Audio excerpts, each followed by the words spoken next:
वो सबसे चालाक लोमड़ी है, पर क्या मैनिपुलेटिव आदमी है और सबसे शातिर चोर है। अभिनव कश्यप का ये वाला इंटरव्यू अक्सर सलमान खान से जोड़कर देखा जाता है, but in this very interview he revealed quite a few details on Aamir Khan as well. Aamir भी भाई, आमिर के साथ मैंने 2-3 ऐड बनाए हैं। वो सबसे चालाक लोमड़ी है। तो क्या वाकई में आमिर खान सबसे चालाक लोमड़ी है, मैनिपुलेटिव है, डायरेक्टर्स का हक मारकर खुद क्रेडिट ले जाते हैं?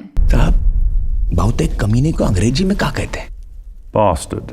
हम हैं साहब।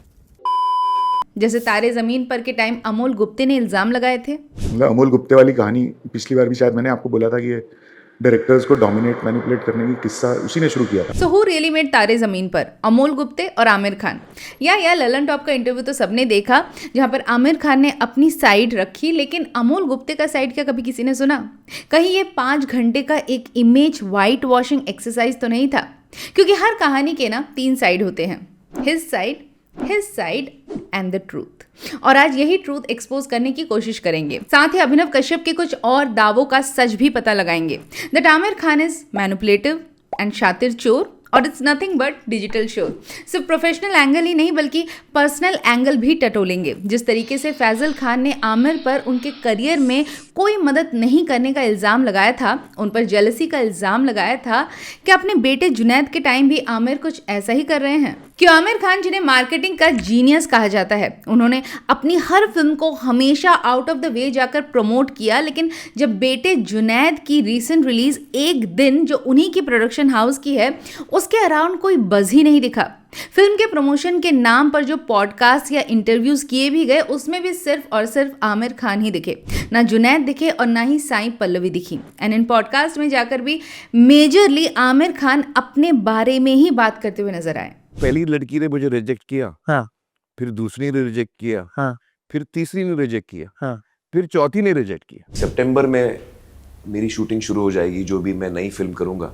एक्चुअली मेरे साथ क्या होता है, जब मैं कोई फिल्म करता हूँ तो मैं कैरेक्टर के साथ काफ़ी जुड़ जाता हूँ। तो क्या आमिर खान एक सेल्फ सेंटर्ड इंसान है? अपने बेटे के फिल्म के प्रमोशन में भी आमिर खुद को ही प्रमोट कर रहे हैं। टॉपिक चाहे कोई भी हो, आमिर हर टॉपिक को इमोशनल बनाकर उसे अपने बारे में ही बना लेते हैं।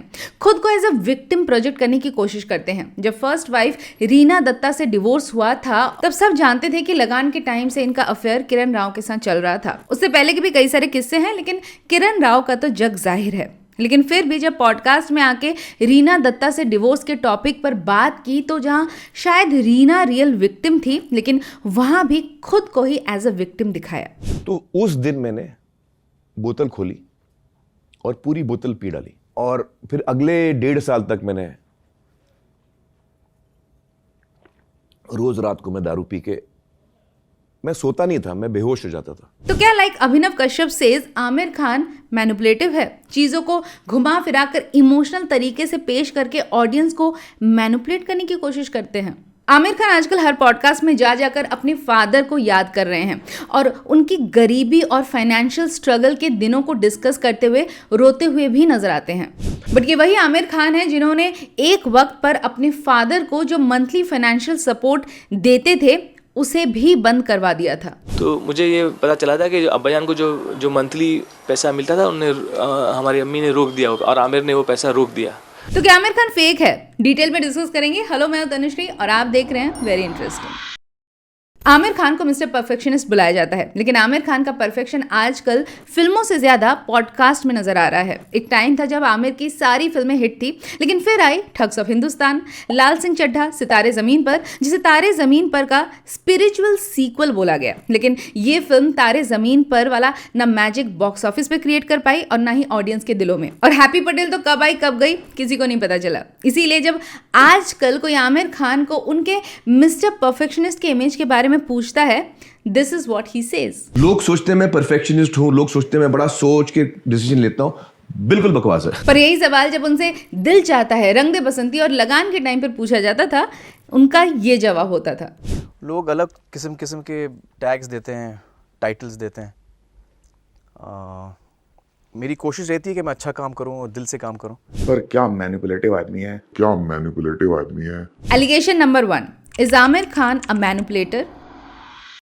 Now, no doubt that Aamir Khan is one of the best actors that we have. मतलब अगर तीनों खानों में कोई है जिसने कंसिस्टेंटली परफॉर्मेंस बेस्ड फिल्में की हैं वो आमिर खान ही है. And he is one of the few actors जो फिल्म मेकिंग को समझते हैं. आज से नहीं, करियर के काफी पहले से. जब 90s में सभी एक्टर्स बिना स्टोरी और स्क्रिप्ट पढ़े एट अ टाइम 30 से 40 फिल्में साइन कर लेते थे, Aamir Khan had the guts to go against the trend. I realized what a big mistake I'd made. I'm not built to, do 2-3 films together or, 8-9 films together. जब आमिर खान एक के बाद एक फ्लॉप्स दे रहे थे, उनका करियर डाउनफॉल पर था, तब भी he had the guts to say no to Mahesh Bhatt जो उस वक्त के टॉप डायरेक्टर थे. So when I met him, I said, "Bhatt Saab, I'm really sorry, but I can't do the film because I haven't liked the script." There was a time when Aamir Khan की कोई भी film आती तो audience को एक assurance होता था कि आमिर की फिल्म है, डिसअपॉइंट नहीं करेगी. And Aamir always proved everyone right. Films को कैसे प्रमोट करे ये शायद आमिर खान ने ही बॉलीवुड को सिखाया. 3 इडियट्स के प्रमोशन के वक्त आमिर खान ने अपना हुलिया बदलकर पूरे बनारस के गलियों में घूमे. गजनी में फैंस को फेमस गजनी हेयर कट दिया. सितारे जमीन पर के प्रमोशन के वक्त भी आमिर खान ने कोई पॉडकास्ट नहीं छोड़ा जहां फिल्म को प्रमोट करने के लिए नहीं गए. स्ट्रैटेजिकली ऑडियंस के मन में एक फियर क्रिएट किया कि ये फिल्म सिर्फ थिएटर्स में ही रिलीज होगी. एक बार वहां से हट गई तो दोबारा OTT में नहीं देख पाओगे. मुझे नहीं आता एक आदमी को वही चीज 2 दफा बेचना. आपको आता है तो बेच दीजिए भाई. बस ये नहीं बताया कि YouTube पर ये फिल्म आ जाएगी, वरना कोई थिएटर्स में देखने ही नहीं जाता. हैप्पी पटेल को भी वीरदास के साथ आमिर ने खुद प्रमोट किया था. और सुनील ग्रोवर का आमिर खान वाला एक्ट तो काफी वायरल भी हुआ था. नहीं है यार तेरा उत्तरी. लेकिन अब जब जुनैद की फिल्म एक दिन आई तो उसका प्रमोशन इतना ठंडा क्यों? लवयापा की बुरी तरह से फ्लॉप होने के बाद आमिर को पता था कि ये फिल्म जुनैद के करियर में कितनी इंपॉर्टेंस रखती है, लेकिन ना इस फिल्म के अराउंड ज्यादा बज क्रिएट किया गया. और इस फिल्म के प्रमोशन में जितने भी पॉडकास्ट किए गए उसमें सिर्फ और सिर्फ आमिर खान ही नजर आ रहे हैं. फिल्म की मेन लीड को ही प्रमोशन में नहीं रखा और इन पॉडकास्ट में जाकर भी आमिर खान अपने बारे में ही ज्ञान दे रहे थे. एक्चुअली मेरे साथ क्या होता है, जब मैं कोई फिल्म करता हूँ तो मैं कैरेक्टर के साथ काफी जुड़ जाता हूँ. अंदाज अपना मुझे बहुत पसंद आई थी, लेकिन बनाते टाइम भी मुझे आपको फील हो रहा था बनाते टाइम कि ये चलने वाला है. मुझे तो बहुत पसंद आई थी. तो अब जो है मैं बैलेंस लाइफ जीने की कोशिश कर रहा हूँ. ना जब 2024 में जुनैद की फिल्म महाराज आई तो एवरीवन लव्ड हिज परफॉर्मेंस. भाई थोड़ी चटनी ले लूं? श्राप लगेगा, अछूत हूं. थोड़ी चटनी क्या मांग ली तूने, तो जात बता दी. जहां बाकी नेपो किड्स को कॉन्स्टेंटली उनके खराब परफॉर्मेंस के लिए हेट मिलता रहा है, जुनैद की एक्टिंग की सबने तारीफ की. बट नेक्स्ट ईयर 2025 में खुशी कपूर के साथ जुनैद की दूसरी फिल्म आई लवयापा, जो बुरी तरह से पिट गई. अब यहाँ पर आमिर खान का क्या कनेक्शन है? तो कनेक्शन ये है कि महाराज के डायरेक्टर थे सिद्धार्थ P. मल्होत्रा, जिन्होंने हिचकी जैसी फिल्मों में काम किया है. और लवयापा के डायरेक्टर हैं अद्वैत चंदन. वही अद्वैत चंदन जिन्होंने लवयापा जैसी खराब फिल्म देने से पहले 2022 में आमिर खान की फिल्म लाल सिंह चड्ढा डायरेक्ट की थी, जिसमें फॉरेस्ट गम जैसी अमेजिंग स्टोरी का सत्यानाश कर दिया था. लेकिन फिर भी उसी डायरेक्टर के साथ परफेक्शनिस्ट आमिर खान ने अपने बेटे को काम करने से आखिर क्यों नहीं रोका? अब यहाँ पर ललन टॉप वाला पॉडकास्ट देखना, जहाँ आमिर खान ने पहली बार इन डिटेल तारे जमीन पर में अमोल गुप्ते से डायरेक्शन छीनने के पीछे का रीजन बताया है. अगर अमोल मुझे बोलता कि नहीं अच्छे नहीं है, बहुत एमेचरिस्ट मैंने शूट किया है और एक्चुअली आपको मुझे निकाल देना चाहिए एज ए डायरेक्टर, मेरा काम ठीक नहीं है, अगर वो मुझे वो बोलता ना तो मैं उसको एज ए डायरेक्टर फिर भी एक सेकंड चांस दे सकता था. आमिर खान ने हमेशा कहा है कि उनके लिए अच्छा डायरेक्टर उनकी नंबर 1 प्रायोरिटी है और इसीलिए वहां पर वो कभी कॉम्प्रोमाइज नहीं करते. 3 things are very crucial for any film: the script, the director and the producer. Amol Gupte की भी लाख रिक्वेस्ट करने के बाद भी एक ऐसी फिल्म जिसकी स्टोरी स्क्रीन प्ले खुद अमोल गुप्ते की है और कमाल की है, उस वक्त अमोल गुप्ते को उन्होंने सेकंड चांस भी नहीं दिया था. मेरा कॉन्फिडेंस तुझ पे एज ए डायरेक्टर खत्म हो चुका है. तो फिर आपने अपने सबसे एम्बिशियस प्रोजेक्ट की वाट लगाने वाले डायरेक्टर अद्वैत चंदन पर दोबारा कैसे ट्रस्ट कर लिया, वो भी अपने बेटे के लिए, who is at such a stage of his career जहां Junaid needs to make a mark for himself in the industry. क्या एज अ फादर आमिर को रोकना नहीं चाहिए था? या फिर जैसे मेला के टाइम फैजल खान ने इल्जाम लगाए थे कि आमिर उनके साथ काम तो कर रहे थे लेकिन कभी ये नहीं चाहते थे कि वो उनसे आगे निकले. Is history repeating itself? और सबसे शातिर चोर है. Allegation number 2, is Aamir Khan a चोर? क्या आमिर खान वाकई में चोर हैं? रोल्स चुराते हैं, डायरेक्टर का क्रेडिट चुराते हैं? अगर तारे जमीन पर की बात करें तो आमिर खान का कहना है कि अमोल गुप्ते तारे जमीन पर को ठीक से डायरेक्ट नहीं कर पा रहे थे, so he had to step in और ये फिल्म फाइनली उन्होंने यानी कि आमिर खान ने डायरेक्ट की। It was Aamir's directorial debut, लेकिन क्यों उसके बाद आमिर खान ने कभी कोई फिल्म डायरेक्ट नहीं की? अगर तारे ज़मीन पर आमिर खान ने डायरेक्ट की थी और as per the promotional claim सितारे ज़मीन पर के टाइम उन्होंने कहा था कि ये तारे ज़मीन पर की स्पिरिचुअल सीक्वल है, तो इससे अच्छी बात और क्या हो सकती थी कि पुराने फिल्म का डायरेक्टर ही उसके सीक्वल को भी डायरेक्ट करे। लेकिन ऐसा क्यों नहीं हुआ? मैंने टीवी पे देखा तो मुझे ठीक नहीं लगे, रशेस अच्छे नहीं थे और क्या कमी थी?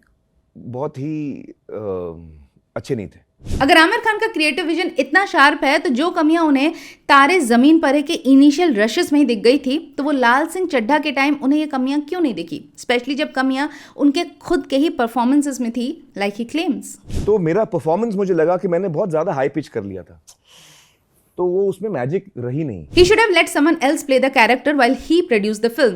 जैसे लापता लेडीज के वक्त Ravi Kishan played the character better, so audition देने के बावजूद Aamir was not in the film. तारे जमीन पर रिलीज के बाद से ही हमेशा से कंट्रोवर्सी और न्यूज में रही है कि आमिर ने नहीं, अमोल गुप्ते ने तारे जमीन पर बनाई थी। सो हु रियली डायरेक्टेड तारे जमीन पर?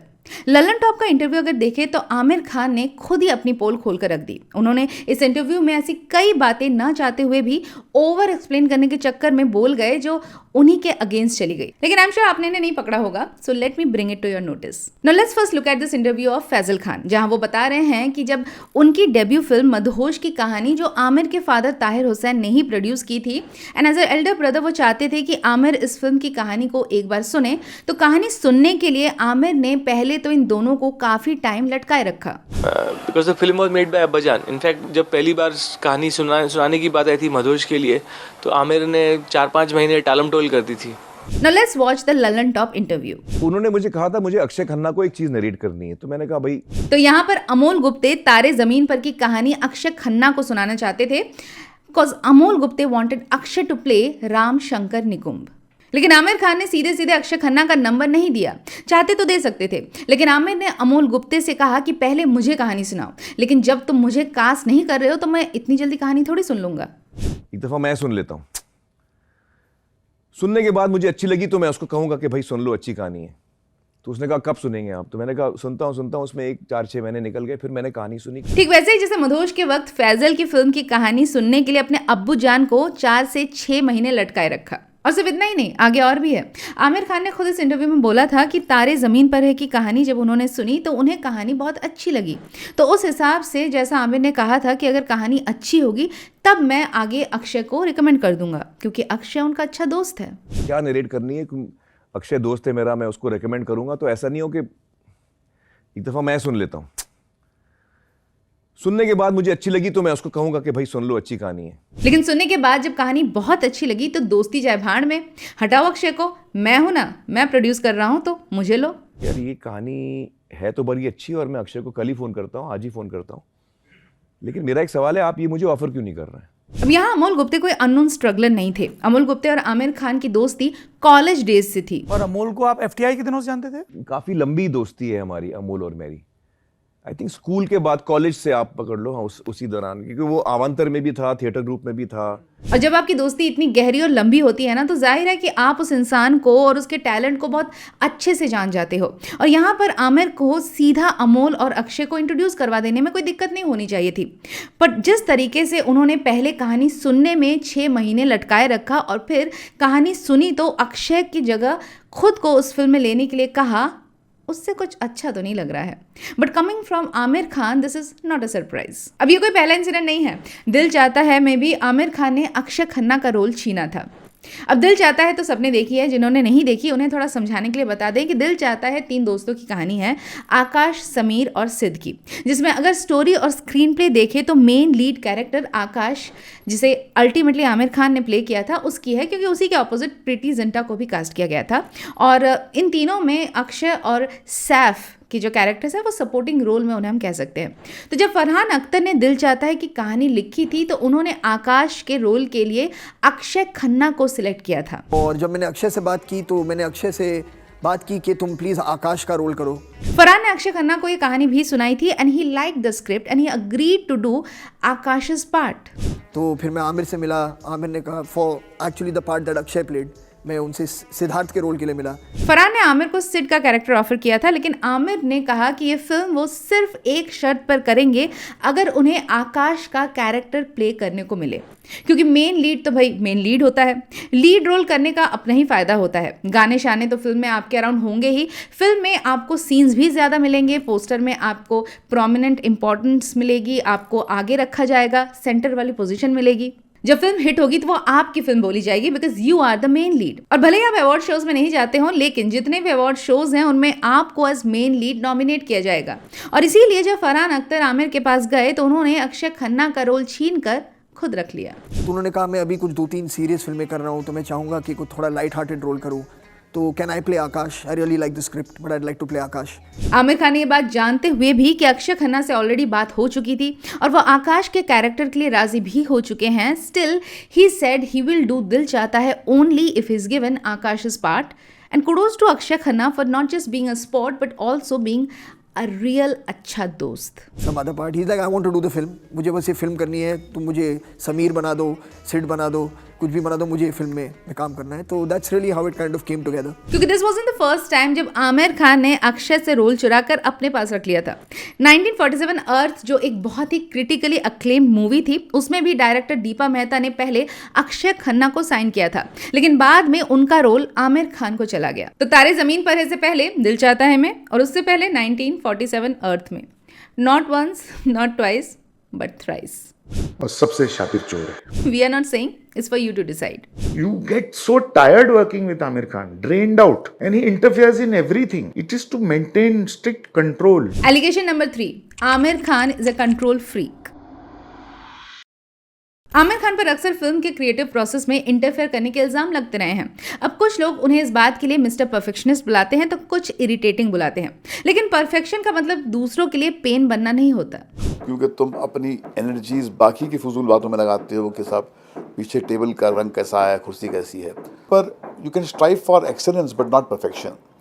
परफेक्शन एक बीमारी है। आमिर खान के ऐसे बहुत सारे इंसिडेंट्स हैं जिन्हें देखे तो लगता है कि आमिर खान हर चीज को सिर्फ अपने और अपने तरीके से ही करना चाहते हैं, चाहे वो टोपी का एक पोजीशन जैसी इनसिग्निफिकेंट चीज ही क्यों ना हो। लाइक दिस इंसिडेंट ड्यूरिंग जो जीता वही सिकंदर, जहां पर एक शॉट को 10-15 बार रीटेक करने के बाद भी, डायरेक्टर के ओके करने के बाद भी आमिर खान उसे दोबारा करना चाहते थे, क्योंकि उन्हें लगता था कि टोपी को अगर वो थोड़ा सा तिरछा कर देंगे तो उनका परफॉर्मेंस और बढ़िया हो जाएगा। That one shot of his, it must have been 15, 16, 20, I don't know how many takes he took.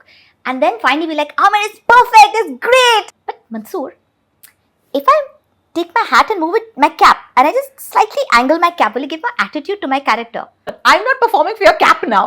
Now coming back to the famous Lalan Top interview and the question, who directed तारे ज़मीन पर? आमिर खान और अमोल गुप्ते। आमिर खान ने इस interview में कहा कि he like the script but he never had faith in Amol Gupte as a director. तू कहानी अच्छी लिख सकता है, ये तो मैंने देख ली है, तू डायरेक्ट कर पाएगा कि नहीं मुझे नहीं पता, और इसे ब्लैकमेलिंग कहते हैं। तो मैंने कहा कि नहीं, मैं बड़ा श्योर हूं कि आप डायरेक्ट नहीं करेंगे, तो आप वो डिसाइड कर लीजिए, अगर आपको डायरेक्ट करना है तो फिर मैं नहीं कर रहा हूँ। लेकिन फिर सडनली आमिर खान का हृदय परिवर्तन हो जाता है और वो अमोल गुप्ते को इसी फिल्म को डायरेक्ट करने के लिए कहते हैं, और जैसे ही फिल्म की शूटिंग शुरू हो जाती है तो एक हफ्ते बाद आमिर दोबारा अमोल को मना कर देते हैं।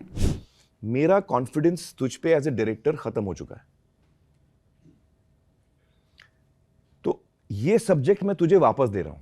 जब प्रोजेक्ट में खुद का अपर हैंड हो तो आमिर उसे किस तरीके से इस्तेमाल किया जाए अच्छे से जानते हैं। एक राइटर के लिए उसकी कहानी उसके बच्चे की तरह होती है जिसे उसने पैदा किया है। अमोल गुप्ते को भी लगा होगा कि चलो भले ही इस फिल्म को मैं डायरेक्ट ना कर पाऊँ, लेकिन एटलीस्ट जो ये मेरा सब्जेक्ट है जिसे मैंने दुनिया तक पहुँचाने के लिए इतनी कोशिश की है, डिस्लेक्सिया जैसे चीज़ पर मैं अवेयरनेस क्रिएट करना चाहता हूँ, तो कम से कम अगर आमिर खान जैसी बड़ी प्रोडक्शन हाउस के बैनर के तले ये फिल्म बनती है तो ज़्यादा अच्छे से ही बनेगी। तो मरता क्या ना करता, ही हैड टू से यस। उसने कहा कि नहीं आप बनाओ, मैं हट जाता हूं, क्योंकि ये कहानी मेरे लिए बहुत इंपॉर्टेंट है, आप प्रोड्यूस करो, आप एक्ट करो। But the nation always wanted to know कि आखिर तारे जमीन पर किसने बनाई।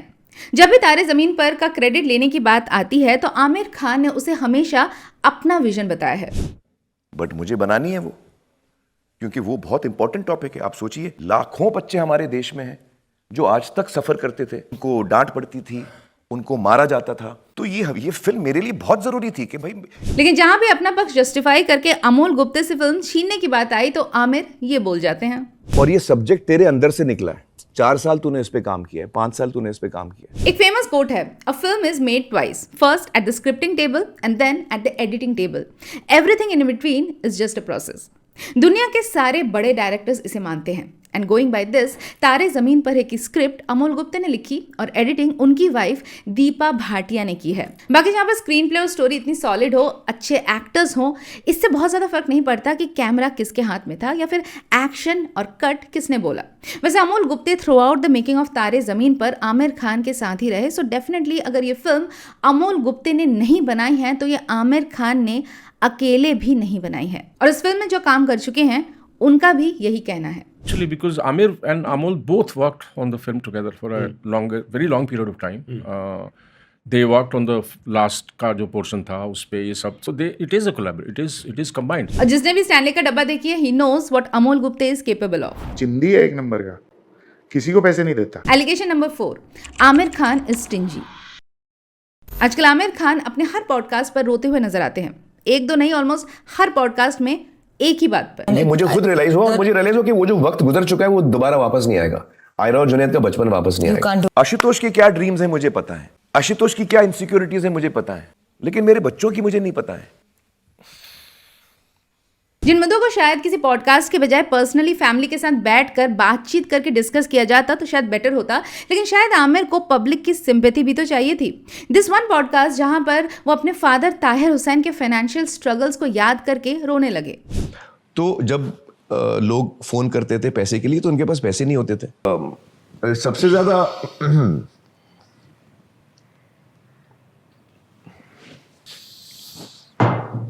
आमिर खान के फादर ताहिर हुसैन बॉलीवुड के एक सक्सेसफुल फिल्म प्रोड्यूसर हुआ करते थे। उन्होंने कई सारे फिल्में बनाई जैसे कि कारवां, अनामिका, जख्मी, हम है राही प्यार के, लेकिन अपने आखिरी समय तक आते आते इनकी प्रोडक्शन हाउस जो थी वो काफ़ी कर्जे में डूब चुकी थी and by early 2000 he was on the verge of bankruptcy. Aamir Khan used to support his father with a monthly allowance of 30,000 rupees that time. Around this time Aamir Khan के यंगर ब्रदर फैजल खान भी पैरानॉइड स्किज़ोफ्रेनिया से गुजर रहे थे एंड आमिर खान और उनके father के बीच में फैजल की कस्टडी को लेकर बैटल भी चल रही थी and eventually Aamir Khan lost the custody battle of Faisal Khan to his father Tahir Hussain. Faisal Khan भी आमिर खान की कस्टडी में नहीं रहना चाहते थे और उन्होंने आमिर पर बहुत सारे सीरियस एलिगेशंस भी इस दौरान लगाए थे। आमिर ने मुझे कैद कर दिया था घर में 1 साल, मोबाइल ले लिया, हर चीज़ ले, मैं बाहर नहीं, बॉडीगार्ड मेरे रूम के बाहर दवाइयाँ दे रहे हैं। अराउंड 2007 में ताहिर हुसैन और उनकी फर्स्ट वाइफ यानी कि आमिर खान की मदर अलग हो चुके थे क्योंकि ताहिर हुसैन ने दूसरी शादी कर ली थी और अपने फादर की इस दूसरी शादी से नाराज़ होकर आमिर खान ने उनके फादर ताहिर हुसैन को जो 30,000 मंथली अलाउंस वो दिया करते थे वो सपोर्ट भी प्रोवाइड करने से मना कर दिया, उसे बंद कर दिया था, जिस वजह से फैजल खान की कस्टडी उनके फादर को छोड़नी पड़ी because he had no money to look after him. अम्मी और आमिर ने पैसा रोक दिया जो 30,000 रुपया मिलता था, तो that's why he had to back out. 30,000 rupees only, और वो भी क्यों? क्योंकि उन्होंने दूसरी शादी कर ली थी and this coming from Aamir Khan जो खुद एक नहीं 2 शादी करने के बाद अब तीसरी की भी तैयारी कर रहे हैं। इसको एक्टिंग नाम की कोई चीज नहीं आती और इतना भी फर्क नहीं आता इसके परफॉर्मेंस में। अब इसने क्या चुरन दिया है, पर इंडस्ट्री के बहुत बड़े बड़े बुद्धिजीवी को इसने फंसा रखा है। Aamir Khan success is not about perfection और genius marketing skills. Aamir Khan is a good actor if not the best. Good actor क्योंकि अच्छी एक्टिंग उन्होंने की है, नॉट द बेस्ट बिकॉज वरना पीके में जो सरप्राइज लुक हमें दिखा एज एन एलियन का कैरेक्टर प्ले करते हुए वही सरप्राइज लुक लाल सिंह चड्ढा में नजर नहीं आता, बट आया।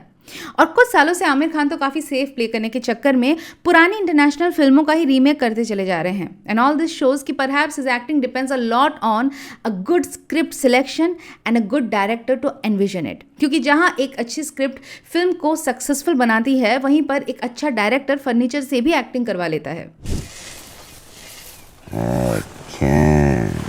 बाकी चूरन का तो पता नहीं, लेकिन हाँ बंदा चालाक तो है, वरना कोई ऐसा आदमी बता दो जो अपनी वाइफ से डिवोर्स अनाउंसमेंट करने के अगले ही दिन हंसते हंसते उसकी वाइफ उसके साथ लाइव करती हो। और आप लोगों ने हाल ही में शायद सुना होगा, हमने कल अपने डिवोर्स का एक अनाउंसमेंट किया था। देखो बंदा चालाक तो है, चूरन का नहीं पता, वो आप डिसाइड कर लेना। That's it for today. आपको अभिनव कश्यप के कौन कौन से इल्ज़ाम सही लगते हैं और कौन कौन से नहीं, कमेंट करके ज़रूर बताना। मैं मिलती हूँ जल्द बॉलीवुड से जुड़ी एक और कहानी के साथ जो होगी वेरी इंटरेस्टिंग।